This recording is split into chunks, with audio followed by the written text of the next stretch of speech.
주식 투자 심플하게 충분하게 스텝스. 투자자 입장에서 빠르고 정확한 시황을 전달드릴 최경진의 퀵시황입니다. 오늘 국내 시장은 다소 아쉬운 모습으로 마감한 것 같습니다. 어떠셨나요? 네, 삼국지에 보면 제갈 공명이 유비에게 천하를 솥발로 받드는 형식으로 그렇게 제안을 하죠. 솥발, 그때는 솥발이 3개거든요. 네, 천하를 3국으로 나누는 거를 제안을 하는 건데, 오늘 우리 시장은 삼성전자 기둥 하나로 버티고 있습니다. 네, 오늘도 바로 질문 드리겠습니다. 오늘은 오랜만에 외국인의 매수가 있었는데요. 오전에 상승을 유지하지 못했습니다. 특별한 악재가 있었을까요? 네, 악재는 없었던 것 같은데, 일단 지금 아주 오랜만에 1,000억이 넘는 매수가 코스피 시장에 들어왔습니다. 이게 거의 뭐 한 달 만에 들어온 것 같은데, 오늘 뭐 철강, 금속하고 그리고 화학, 건설을 빼고 나머지에 골고루 전기전자에 치중되지 않고 골고루 이렇게 들어왔어요. 들어왔는데 삼성전자가 장 초반에는 상당히 강하게 올라가다가 12시 딱 정확하게 12시 돼가지고 외국인 선물을 다시 매도를 하기 시작했어요. 그러니까 아침에 5천 계약 정도 매도하다가 3천 계약 정도로 줄이다가 12시 딱 정각에 다시 늘려가지고 7천 계약 이상 매도를 했는데, 그때 나스닥 선물도 밀리고 뭐 여러 가지가 좀 같이 이렇게 밀리는, 근데 아시아 쪽에 일본하고 대만은 거의 뭐 그대로인 것 같았습니다. 다만 10시 반에 홍콩이 개장을 할 때 홍콩 H 같은 경우는 마이너스 2.5%로 급락해가지고 시작해가지고 바로 올라왔거든요. 네. 마윈이 뭐 잡혔다 이래가지고 소문이 돌아가지고, 네. 뭐 그거 외에는 오늘 뭐 특별하게 장중에 나온 뉴스는 없을 것 같고, 1시 반에 호주 중앙은행이 금리를 올렸죠, 오늘. 네, 11년 만에 금리를 올렸어요. 1시 반에 올렸습니다. 근데 12시에 시장이 꺾였다라는 거죠.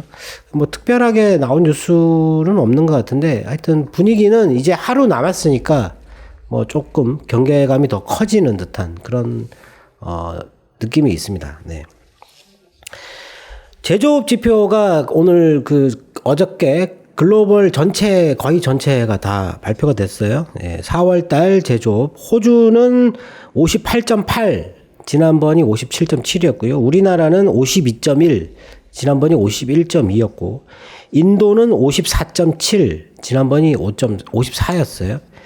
유럽은 55.5, 3월은 56.5였고, 그러니까 호주, 우리나라, 인도 이렇게는 올랐어요. 네, 근데 유럽 빠졌고, 브라질이 51.8, 지난번이 52.3이었고, 캐나다가 56.2, 지난번이 58.9였어요. 캐나다가 좀 많이 떨어졌고, 멕시코는 49.3, 지난번이 49.2였고요.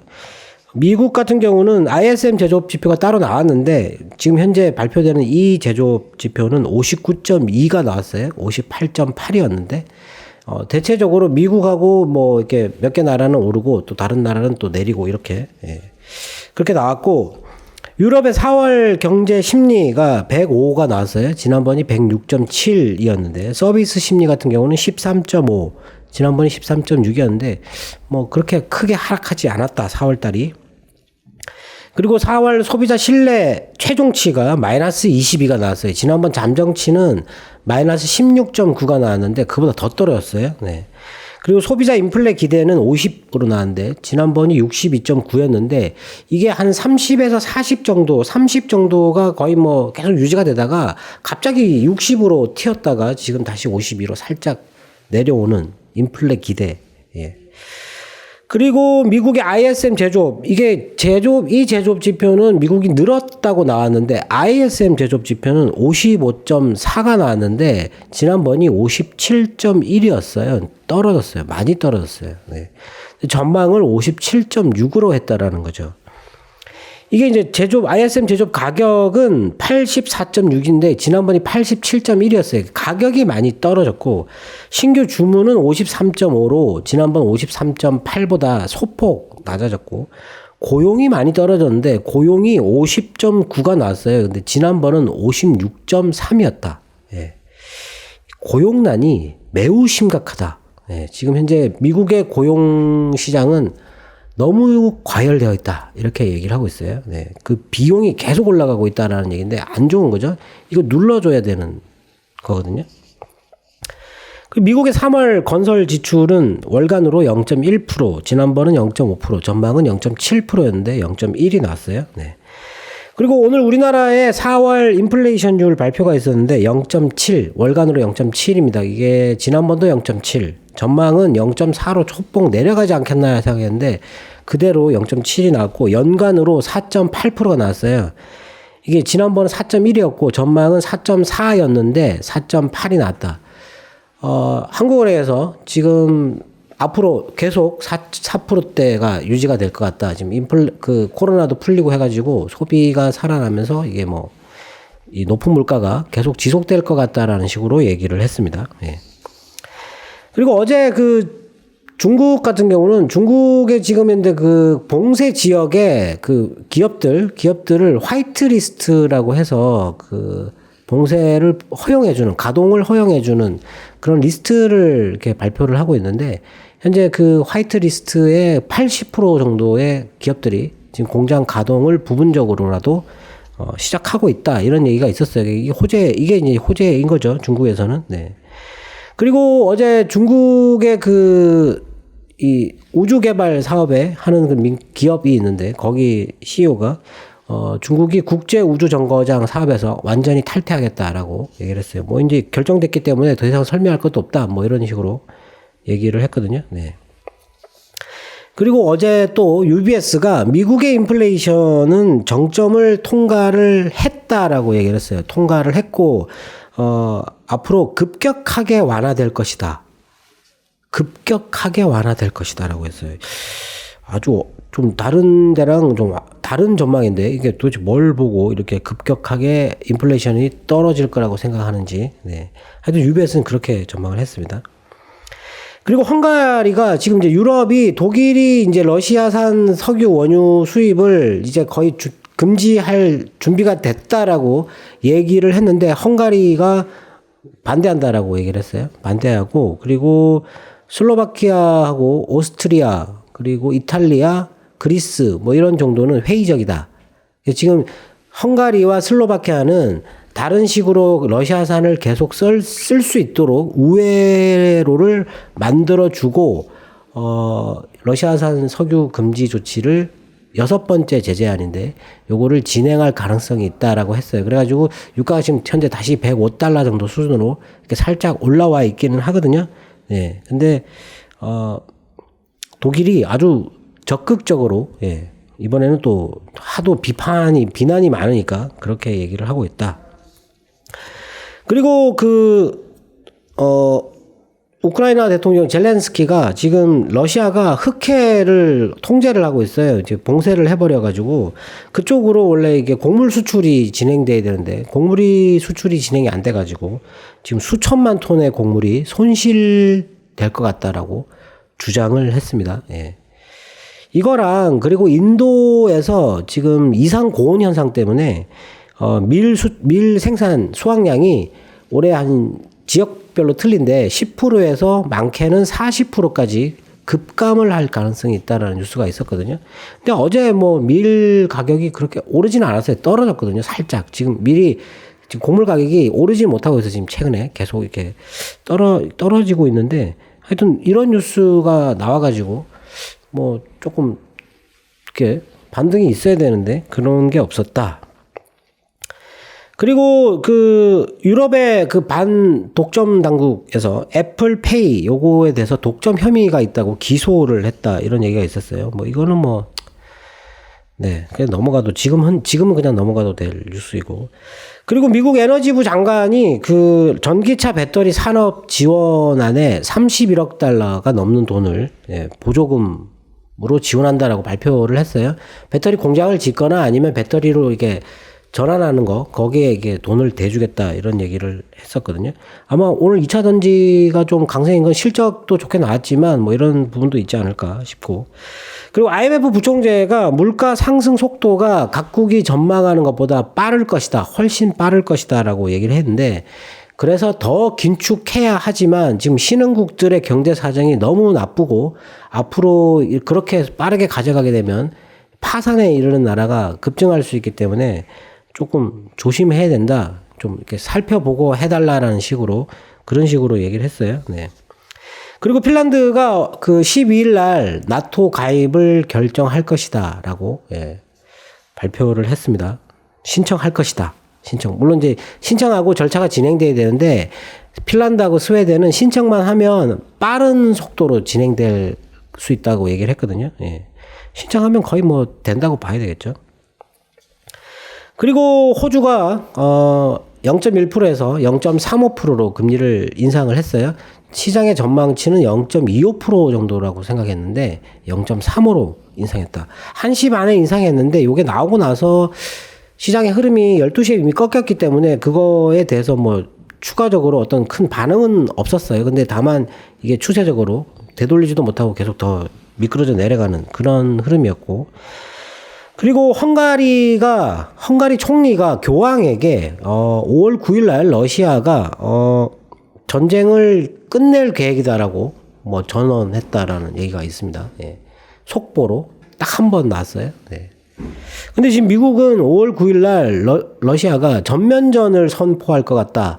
지금 그 병사가 부족하기 때문에 동원령을 내리기 위해서 전면전을 선포할 것 같다라고 얘기했는데 헝가리 총리는 전쟁이 끝날 거라고 이렇게 얘기를 했어요. 네.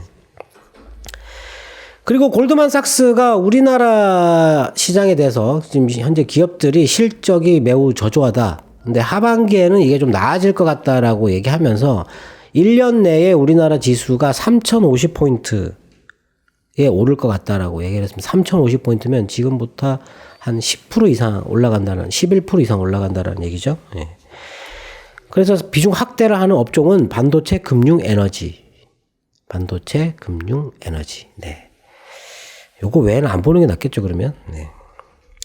그리고 피치가 지금 8월 달에 되면 미국의 고용시장이 지금 과열되어 있는 이 고용시장이 안정을 찾을 것이다. 그때 정도 되면 일자리가 지금 현재 한 달에 한 30만 개에서 40만 개 정도씩 증가하고 있는데 그렇게 되면 그 정도 되면 좀 안정이 되지 않을까 이렇게 얘기를 했어요. 다만 지금 현재 경제활동 참가율이 회복된 곳이 8개 주밖에 없어가지고 지금 그게 좀 시급한 문제다. 이렇게 얘기를 했는데 뭐 CNN 뭐 이렇게 그 언론들 이런 쪽에서 보도하는 거는 무디스가 전망했던 그 코로나 이전의 그 일자리 개수 회복 속도에 비하면 지금 아직도 한 400만 개 이상의 일자리가 부족하다.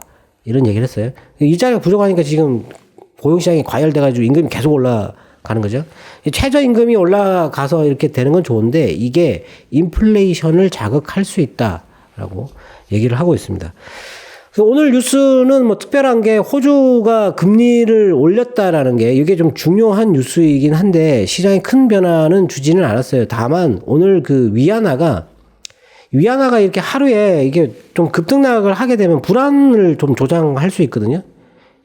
이게 지난 고점을 오늘 뚫어버렸어요. 6.698 넘었거든요. 넘었을 때 우리나라 시장이 또 이렇게 그게 넘으면 이게 밀리거든요.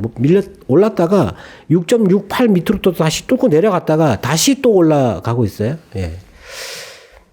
위안화가 이렇게 급등락을 보이는 거. 지금 현재 위안화 여기서 지금 6.68 이 부분에서 계속 등락을 심하게 한다라는 얘기는 6.7을 돌파를 하게 되면 중국 시장이 안 좋다라고 보면 될 것 같아요. 네. 그거 외에는 오늘 뭐 딱히 빠질 이유는 없죠. 다만 이제 그 금리 결정을 해야 될 날짜가 하루 앞으로 다가오기 때문에 내일은 사실 좀 매도 우위가 강하지 않을까. 오늘 삼성전자가 흐름이 좋았는데 밀렸잖아요. 근데 지금 삼성전자가 거의 한 3일 연속 지금 시장을 떠받치고 있어요. 지금 혼자서. 예. 오늘 삼성전자가 떠받치니까 다른 반도체 이쪽이 거의 다 매수가 오늘 그 코스닥은 플러스였는데 코스닥 매수가 기관 쪽에서 한 1,000억 정도 이렇게 들어왔습니다. 삼성전자가 컨퍼런스 콜을 했어요. 이번에도 물론 실적 발표를 하면 매번 하는 거지만 이번에 실적 발표에서 외국계 투자사들이 많이 물어봤어요. 왜 아무것도 안 하고 있냐고. 네. 제가 말씀드렸잖아요. 삼성전자 지금 아무것도 안 하고 있다고. 그래서 주가가 못 올라가는 거라고. 근데 왜 아무것도 안 하고 있는지를 얘기를 안 하니까 모르는 거잖아요. 짐작은 할 수 있는데. 예. 근데 뭐라고 답변은 했어요. 예. 근데 이제 조만간에 아마 그게 해결이 될 것 같다라는 식으로 뭐 생각하는 것 같습니다. 지금 현재 매수를 보면. 예. 그래서 삼성전자는 이제 턴을 하지 않을까. 이게 이제 지수를 떠받치는 그런 그 형국을 계속 보여줄 거기 때문에, 앞으로 뭐 큰 문제가 없다면 이쪽으로 조금 더 기대할 수 있지 않을까 싶습니다. 네. 네. 말씀처럼 반도체와 2차 전지가 떠받드는 시장인 것 같습니다. 삼성전자 지금 매수해도 괜찮을까요? 개인적으로는 지금 삼성전자 매수를 하루에 몇 번 정도씩 물어보시는 분들이 계셔가지고 지금 사도 된다. 예. 삼성전자는 지금 물어보면 지금 당장 사도 된다라고 얘기를 드리고 있어요. 네. 대신에 이제 웬만하면 금리 결정 보고 사도 된다. 근데 삼성전자는 사실 지금 사도 되는 이유가 그런 쇼크가 온다고 해가지고 지금 현재 삼성전자의 분위기를 되돌리지는 않을 거라고 보거든요. 빠지면 그 첫날 빠지는 그날 바로 사야 되는 그런 현재 분위기, 삼성전자는 그런 분위기이기 때문에 삼성전자는 지금 사도 되지 않을까 싶습니다. 근데, 뭐 TF팀을 뭐 구성을 했다고 그게 뭐 M&A나 뭐 어떤 신사업에 대한 뭐 그런 거를 할 팀이라고. 근데 다만 아직 구체적으로 어떤 걸 할지 결정이 되지 않았다라고 했지만 삼성전자 내부적으로 뭔가 지금 준비를 하고 있다. 삼성전자는 지금 경쟁사들에 비해서 지금 현재 횡보가 많이 늦었어요. 아무것도 안 했잖아요, 지금. 한 1년 넘게. 아무것도 안 했어요. 그렇기 때문에 주가가 모멘텀이 없는 거죠. 실적은 좋은데. 못 올라가는 건데, 저는 뭐 싸다고 생각은 하지는 않지만, 앞으로 반도체는 경제에서 어마어마하게 중요한 사업이에요. 그리고 이 자동차에 들어가는 반도체 개수가 계속 증가하고 있기 때문에, 뭐 그거를 조달하려면 한 수년이 걸릴 겁니다. 그래서 그런 쪽으로는 좋게 보는데 삼성전자 때문에 우리나라 지수 하락폭이 조금 덜하지 않을까. 지금 현재 기관들의 제시하는 밴드대가 하방이 2,600이거든요. 2,600. 예. 많이 낮게 보는 데가 2,600이고 2,650 뭐 이 정도 보는 것 같은데 지금 뭐 2,600선 얼마 전까지만 하더라도 2,650 뭐 이렇게 됐잖아요. 네. 거의 뭐 지금 매수가 들어가는 이유는 밴드의 하방에 있기 때문에 매수가 들어가는 거거든요. 그러고 나서 밴드 상방에 오면 팔겠죠, 그게. 그게 아마 이제 이평선에 있는, 걸쳐 있는 그쪽이 되지 않을까 싶은데, 그걸 뚫고 올라가려면 어떤 모멘텀이 생겨야 되는데, 지금 현재 이제 금리 결정이 어떤 모멘텀을 줄 수 있을까 하는 거죠. 지금 기술주들이 계속 빠지는데, 최근에 얘기가 많이 나오고 있는 게, 미국의 실질 금리가 지금 현재 마이너스에서 플러스로 갑자기 돌파를 하고 있어요. 넘었습니다. 0.01인가 0.1인가 이렇게 넘었어요. 실질 금리는 명목 금리 마이너스 기대 인플레이션이잖아요. 네. 기대 인플레이션이 지금 어제 보니까 10년 그 인플레이션이 2.81로 내려왔어요. 2.9에서 제가 안 떨어지고 있다고, 이걸 떨어뜨려야 되는데 안 떨어지고 있다고 했는데 떨어졌어요. 이틀 동안 많이 떨어졌어요. 2.81로 떨어졌거든요. 지금 현재 2.81로 떨어졌고, 금리는 어제 3%를 넘어버렸잖아요. 네. 플러스잖아요. 그래서 이게 실질금리가 플러스가 되면 그 기술주에 투자하는 매력도, 주식 투자 매력도가 크게 감소된다. 성장주에 대한 매력이 크게 감소한다. 그래서 아마 매수가 많이 유입되지 않는다라고 그렇게 얘기를 하고 있고, 어제 매수가 들어와서 갑자기 올랐어요. 미국 시장이 빠지다가 어제 진짜 좀 안 좋았는데, 네. 한 4시 조금 전부터 시작해서 갑자기 쫙 타고 올랐거든요.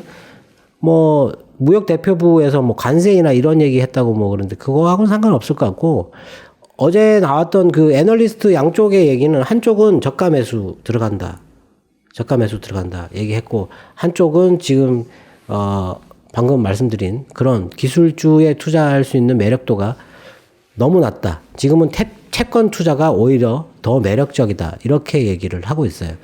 그렇게 보면 지금 뭔가 좀 기점이 분기점인 것 같은 뭐 이렇게 변곡점이 생길 만한 어떤 그런 지점인 거는 맞다라는 거죠. 어제 부동산 신탁 지수가 또 급락했어요. 장중에 4%가 넘게 또 급락했습니다. 그러니까 480에서 460으로 떨어졌는데 어제 장중 저점이 440이에요. 20씩 이렇게 상당히 놀랄 만한 수치인데 그러다가 450으로 끝났거든요. 2점 몇 프로 떨어져가지고 네. 이렇게 길게 떨어지는 경우가 흔하지 않습니다. 부동산 지수가. 예. 그 뭐 지금 이 모기지 미국 시장의 모기지 시장이 변동금리 쪽으로 사람들이 한 2배 정도 이렇게 쏠렸다. 지금 모기지 금리가 30년물이 5.2가 넘어가지고 네. 변동금리 쪽으로 쏠리고 있다 이렇게 얘기는 하고 있지만 이 부동산 신탁 지수가 이렇게 이틀 연속 빠지는 거는 하여튼 연준이 이번 회의에서 뭔가 결단을 내줘야 된다라는 거죠. 뭔가 신호를 확실하게 주지 않으면 지금 어렵다. 경기 침체, 지금 거의 전문가들은 경기 침체를 피하기는 어렵고, 연준이 여기서 정책을 실패할 가능성이 너무 높다라는 게 지금 미국 시장에서 퍼져 있는 그런 비관론인데, 뭐 그런 거 상관없이 그냥 이렇게 한번 쫙 빼주면, 예. 아주 좋은 가격에 들어갈 수 있는 가격이 시장이 된다. 지금 살 게 너무 많아요. 지금 이번에 실적 발표 나온 것들 보면 오늘 지금 조금 전에 실적 심텍이라고 그 PCB 업체 실적 나왔는데 어마어마하게 나왔습니다. 예. 그러니까 지금 그런 주식들 사야 되는데 지금 못 사고 있는 거예요. 지금 안 사고 있죠. 네, 못 사는 게 아니고. 예. 그거 보고 사려고. 일단 그거 나오고 나서 저는 다음 주 월요일까지도 한번 기다려 볼 생각인데, 살 주식은 너무너무 많습니다. 네. 오늘도 투자자분들의 궁금증이 해소되었길 바라겠습니다. 네, 이제 하루 앞으로 다가왔는데, 정말 좀 빨리 끝났으면 좋겠습니다. 네. 지금까지 최경진의 퀵시황이었습니다. 감사합니다.